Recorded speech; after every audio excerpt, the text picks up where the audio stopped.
تک ہمارا channel subscribe نہیں کیا تو فوراً سبسکرائب کا بٹن دبائیں اور بیل آئیکن کو دبانا ہرگز مت بھولیں تاکہ ایسی دلچسپ ویڈیوز آپ تک پہنچتی رہیں۔ شہد کا استعمال کس وقت نقصان دہ ہے؟ کھانے پینے میں اعتدال صحت مند زندگی کا ضامن ہے۔ صحت کے لیے انتہائی فائدہ مند چیز بھی اگر حد سے زیادہ استعمال کی جائے تو نقصان دہ ہے۔ جس طرح چینی صحت کے لیے نقصان دہ ہے، اسی طرح اگر شہد زیادہ مقدار میں کھایا جائے تو یہ بھی نقصان دہ ہے۔ شہد میں شوگر اور کاربوہائیڈریٹس ہوتے ہیں اور بہت زیادہ مقدار میں ہوتے ہیں۔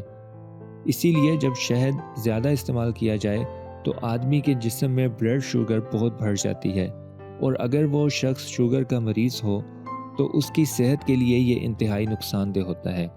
ماہرین کے مطابق شہد بلڈ پریشر کو کم رکھنے کے لیے بہترین چیز ہے، لیکن اس کا زیادہ استعمال انسان کو لو بلڈ پریشر کے عارضے میں مبتلا کر سکتا ہے اور دل کی صحت پر منفی اثرات مرتب کر سکتا ہے۔